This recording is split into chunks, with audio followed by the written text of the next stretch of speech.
Beyond Two Souls is kind of like an interactive movie, a decision-based game where you get various powers. So the power is kind of like this weird kind of split soul psychological telekinesis, and yeah. So basically, you're the main character, right? A Jody, and then you have like this kind of like weird ghost soul that can influence the environment around you, and yeah, through mainly a a kinesis, a mind control, and yeah. Like for these games are they very unique.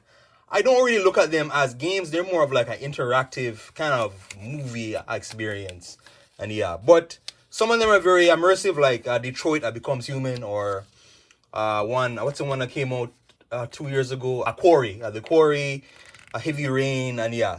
Going back to Beyond Two Souls. Now, like with this power, right? So yeah, you're like this girl, right? Named Jody, and like with this power, you can influence the environment around you, influence people or objects or even cars, and yeah. Like the actual storyline, like it's kind of goes all over. So like when you play the game, it's like a chapter by chapter, but it's out of order, right? So, for example, you start like in the prologue, then you go to, and the next one is like in the embassy, like 15 years later, then you go back in time and near the prologue, like in chapter 3, and yeah. But yeah, you go like all over, and this a character does military training. She's, then the government, tries to hunt her down. But I can really see the psychological struggles of the character, right? The director like of the game did like a great job showing you like the struggles she would go through,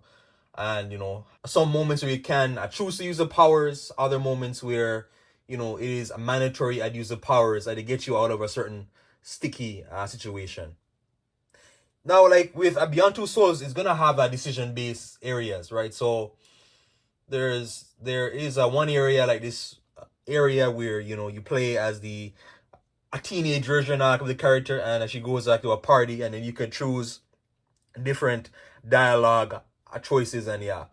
Now I'm not sure like how different the actual outcomes are, right? So if you choose different outcomes or different dialogue choices, it will lead to different outcomes. That's how most of these games work, right? But some outcomes are actually set in stone, right? And yeah, now this is more of like it's not, it doesn't have as many decisions in it as it does more like interactive movements, right? And yeah, the decisions mainly come in with you using the powers. You are deciding how to use the powers in certain areas, right? Sometimes it is mandatory to use the powers. Now let's talk about the actual powers. So the powers, right? So you can move objects. You're kind of like a mutant with a telekinesis, but it's more of like a psychological thing, right? Like a duality, right? So it's called a Beyond Two Souls. So there's two souls. There's the girl, the main character, right, Jody, and then there's like this other kind of soul, like kind of like this, I don't know, like this ghost that influences things. So like you press triangle like on the controller if you're on PS3 or 4, and can you enter like this soul, right? So like this, you enter at the power. So the power, you can influence things. So let's say you can. The power itself is kind of weird in that you don't. It's not full on a kinesis. You kind of knock objects over. So you're knocking over objects. For example, tables, or like you'll flip objects like a big car, or like a bookshelf, like a TV, a computer model. Sorry, a monitor, and yeah. So you're kind of knocking objects over, and as the game gets further and further in, this ability does knock over bigger items, objects, etc. Car, like there's a moment where you can flip a car to distract enemies. You can flip barrels. You can flip small items like paper, move like a cookie jar. Like there's a little section, and yeah.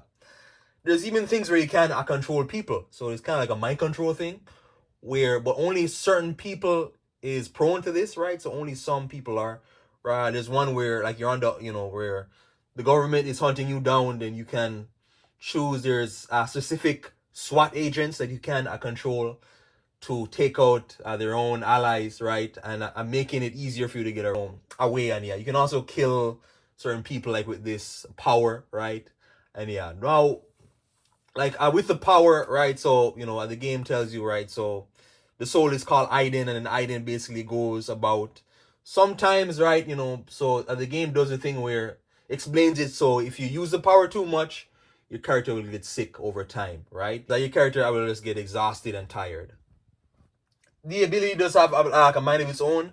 Sometimes it will harm people or like control too much around you, out of your control. Plus as well, there is one addition to the power where the power can shield you like from damage. So let's say if you're the character does like this jump, right, and then the power shields her from a fall damage, and as well it can help her heal faster, right, in certain injuries, right. It can make her limbs or joints heal faster.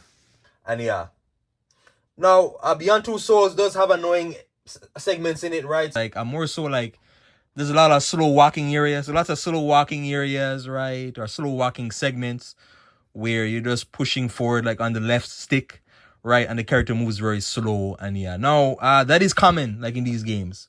Whether it be, Until Dawn, or The Quarry, or Detroit that becomes human, Heavy Rain, even LA Noir. And yeah, but there is that in this game that can actually slow down, at the gameplay. The analog stick are directional fights, right? So the analog stick kind of like these QTEs, but there's no button. There's no button prompt, right? You have to, I remember it. No, it gets simple, but however, sometimes I can get annoying, like dodging and blocking, and you do hit, right? So she does get some military training, right? And then that is implemented into the gameplay with the analog stick QTEs. Now I really like, now like with the going back like to the actual like the events, I really like, the suspense, there's constant suspense in certain chapters, and you can really feel what the character arc is going through. That's a magic like of these games, right? They really are emotional, right? They're good stories, right? There's lots of there's a feeling of isolation, and you can choose as a character to grow from it, or like you know catch a revenge. So there's one chapter where she is being bullied, and you can either choose to walk away or get a revenge with the power. And yeah, but like I said before, like the magic of these games is the decision based elements and features in it. And yeah, it is for PS3, so it did come out the same year as Last of Us, GTA 5, so that was a packed 2013, right? Packed year, right? But yeah, PS3, I'm not sure about PlayStation Plus has no, sorry, or what's it called again? I can't remember. There's a service where you can play old PS3 games on PS5. So I'm pretty sure you can play this game on the newer console, right? It's cheaper to just pick it up, if you don't have the service, just pick it up for $5, right? It's super cheap. This game is super cheap now. So yeah, like, share, subscribe. Thank you.